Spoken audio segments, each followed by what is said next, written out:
buenas. Mi nombre es Javier Corrales y soy profesor de Ciencias Políticas en Amherst College, en el pueblo de Amherst, Massachusetts, en los Estados Unidos.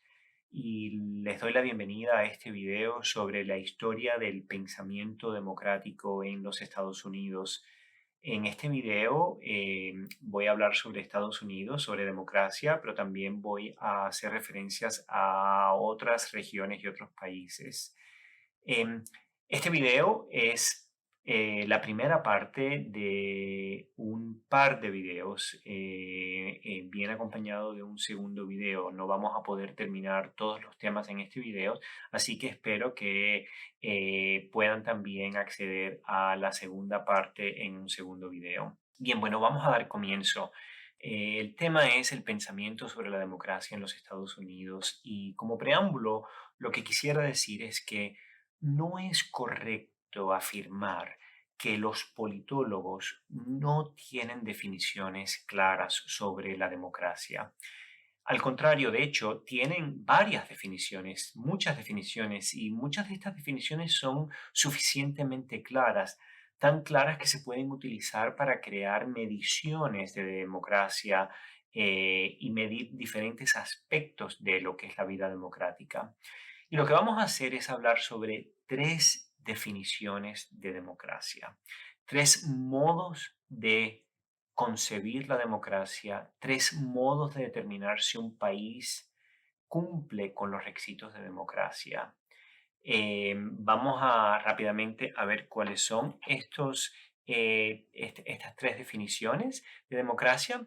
La primera se llama democracia mínima, la segunda se llama democracia liberal y la tercera se llama democracia participativa. En este video vamos a hablar sobre la democracia mínima y la democracia liberal. En el segundo video vamos a discutir en más detalle la democracia participativa. Muy bien, continuemos. Bueno, vamos a empezar con democracia mínima.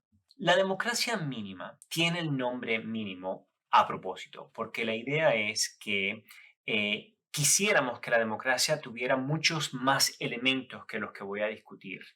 Pero por lo menos la idea es que para que un país pueda ser clasificado como democracia, tiene que como mínimo cumplir con las siguientes condiciones. Número uno, tienen que efectuarse elecciones para presidente y para la legislatura. En los sistemas presidencialistas, estas son elecciones separadas. En los sistemas parlamentarios muchas veces son las mismas. Pero lo importante es que tiene que haber elecciones y tiene que haber competencia política, es decir, no puede ser como en un país como en China o como en Cuba donde no hay partidos políticos. Entonces tiene que haber una verdadera competencia a la hora de determinar esto. Como ustedes verán, esta definición es mínima, es lo mínimo que un país debiera de tener. Y fíjense también que es una definición binaria, es decir, un país cumple con esta condición o no cumple con esta condición. Mucha gente opina que esta es una definición que llamarían la definición del embarazo, porque al igual que una mujer puede estar embarazada o no, y no hay términos medios, igual con esto, o lo tienes o no lo tienes. Y es una definición útil porque nos ayuda a separar las democracias con los sistemas autoritarios. Si no cumple con esto, ya podemos decir que no hay democracia, hay otro sistema, tenemos otros modos de estudiar los sistemas que no son como estos, pero en fin, nos ayuda a demarcar entre una categoría de regímenes y las democracias. Ahora bien, ojo, aún dentro de democracia mínima, los analistas dicen que tiene que haber otra condición adicional. Estas elecciones tienen que ser libres y justas. Estas palabras son sumamente trascendentales y es muy importante que sepamos a lo que se refieren. Elecciones libres significa que nadie puede ser coartado o penalizado por cómo vota. Ni debe de ser manipulado en una dirección, ni debe de recibir un castigo por haber votado del modo en que votó. El voto tiene que ser libre e idealmente secreto y sin ningún tipo de premio o castigo. Justo significa que el sistema electoral, las reglas que determinan cómo se va a realizar esta competencia, no pueden ser reglas que estén sesgadas hacia uno de los bandos, generalmente el partido de gobierno. Cuando vemos sesgos en un sistema electoral, lo que estamos tratando de ver es que no sea al partido de gobierno.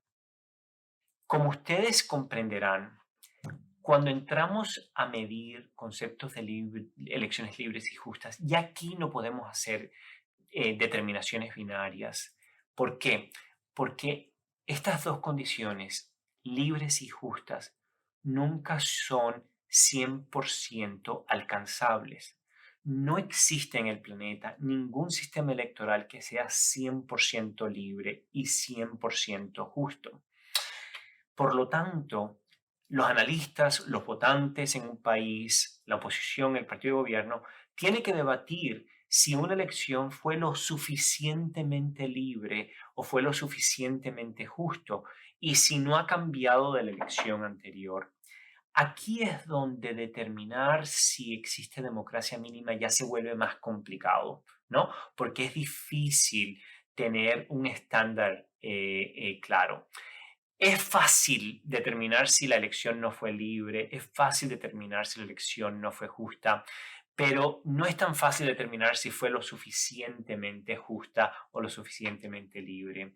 Esto es un tema que se discute en todos los países. Por lo general, en muchos países, cuando un partido pierde y hay una elección muy cerrada, van a querer decir, perdimos porque el sistema electoral no fue suficientemente justo, no fue suficientemente libre. En fin, esto es lo que llamamos democracia mínima. Países que quieran llamarse democracia tienen que al menos cumplir con estas condiciones. Pasemos ahora a otro modo de entender la democracia. Democracia liberal. La democracia liberal es un modo de organizar la democracia que de hecho prácticamente se pudiera decir se inventó en los Estados Unidos con su constitución de 1787. La constitución de Estados Unidos de 1787, que es tal vez la constitución democrática más antigua del mundo, tal vez no haya sido la primera constitución democrática si usamos la definición de democracia mínima, pero sí se pudiera considerar la primera constitución democrática que quiso crear democracia liberal. ¿Qué significa democracia liberal? Miren, si yo les hiciera a ustedes una pregunta como esta, vamos a realizar una elección para determinar quién va a ser presidente y quiénes van a ser nuestros representantes en el Congreso. Y esa elección se lleva a cabo, existe un ganador, los ganadores fueron electos por las mayorías, asumen sus puestos en el Poder Ejecutivo, en el Parlamento y empiezan a gobernar. Estos funcionarios electos democráticamente pueden hacer lo que les dé la gana una vez en el poder. Yo creo que la mayoría de las personas que viven en democracia dirían absolutamente no. Tiene que haber límites de lo que pueden y no pueden hacer. Tiene que haber reglas.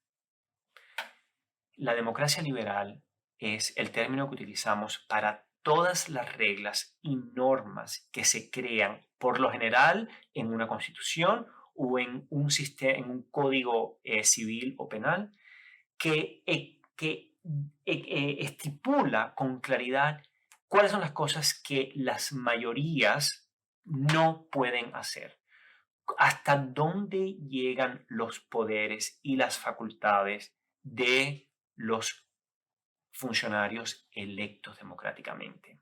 A esto es a lo que llamamos democracia liberal. Si la democracia mínima consiste en darle el poder a las mayorías ganan y eligen a sus representantes y a sus presidentes.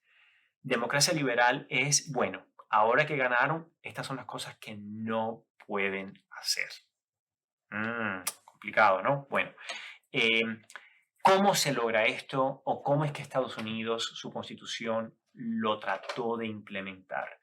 Como ustedes verán, este modelo se ha copiado desde entonces y de hecho se ha mejorado en otros países. Pero veamos el esqueleto fundamental de la democracia liberal que se concibió en Estados Unidos en el 1787. Pasemos entonces a número 1, frenos y contrapesos, en inglés checks and balance, y número 2, separación de poderes.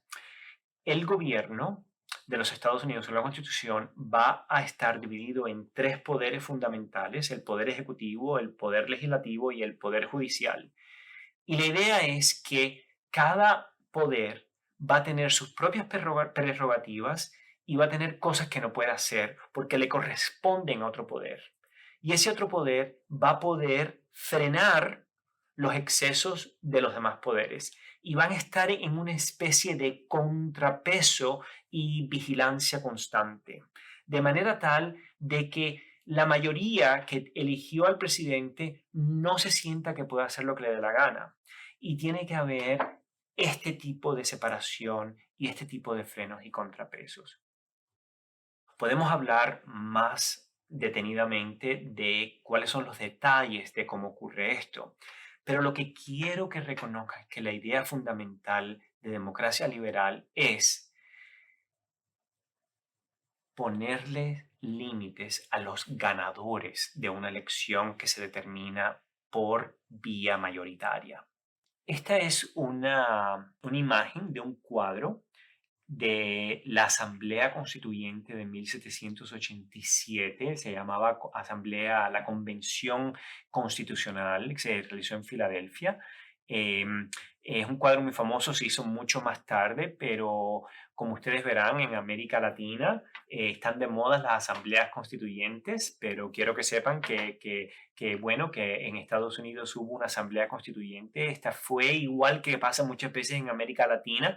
La primera constitución no gustó y se volvió a realizar esta, y esta se modificó la primera constitución de manera tal de reforzar el sistema de democracia liberal, tener un presidente con poderes, pero tampoco tener lo que ellos llamaban una tiranía de la mayoría. Lo que querían crear era, sí, un presidente con capacidad de gobernar, pero limitado, con poderes limitados.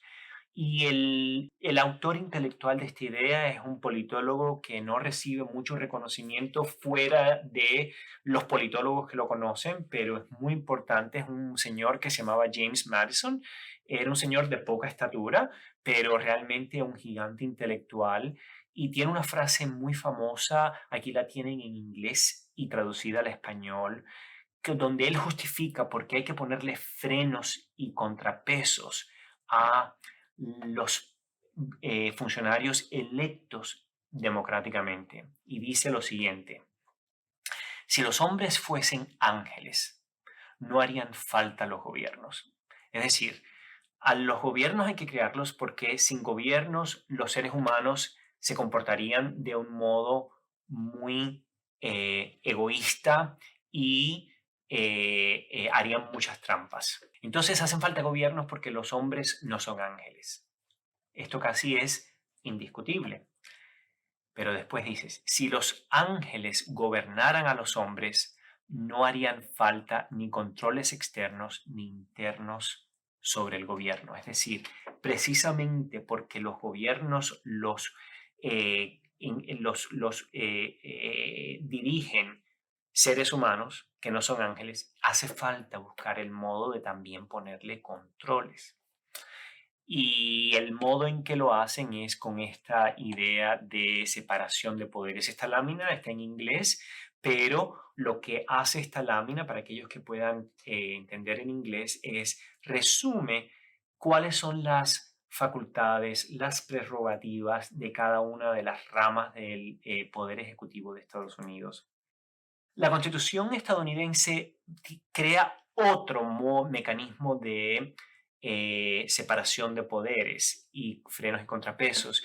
Y déjenme que esta sí la tengo en español, aquí es una traducción, y es la creación de un sistema federal, o lo que llamaríamos en español hoy en día otorgarles grandes autonomías a los gobiernos subnacionales. Y esto es muy importante entenderlo porque esto existe hasta hoy en día. Y no es cierto que todos los países hoy en día tengan esto en sus constituciones. No todas las democracias liberales crean un sistema de gobiernos subnacionales con muchísimos poderes. Eh, Como ustedes pueden ver, por ejemplo, en los Estados Unidos, el poder federal tiene enormes facultades de gravar impuestos, de gastar, de establecer ciertas leyes, pero también los gobiernos subnacionales tienen facultad de gravar impuestos y decidir cómo van a gastar y tienen ciertas autonomías a la hora de determinar temas como la educación, la salud pública y un sinfín de otras ramas de la vida pública, ¿no? Y la idea era que, bueno, si el gobierno federal cae en manos de una mayoría, que es lógico que ocurra de luego de una elección, bueno, ¿qué pasa si en el Estado no todos comulgamos con esa mayoría? Bueno, tenemos que tener un modo de poder preservar las diversidades subnacionales. Y esto existe en la Constitución estadounidense. Y una vez más, la idea es límites a las mayorías que nos gobiernan. Les hablé de dos definiciones de democracia, la democracia mínima y la democracia liberal. Todavía tenemos otra definición más, democracia participativa. Ese va a ser el tema de la segunda parte de este video. Espero que hayan disfrutado de este video y que tengan el tiempo y el interés de visitar el segundo video. Muchísimas gracias por su atención.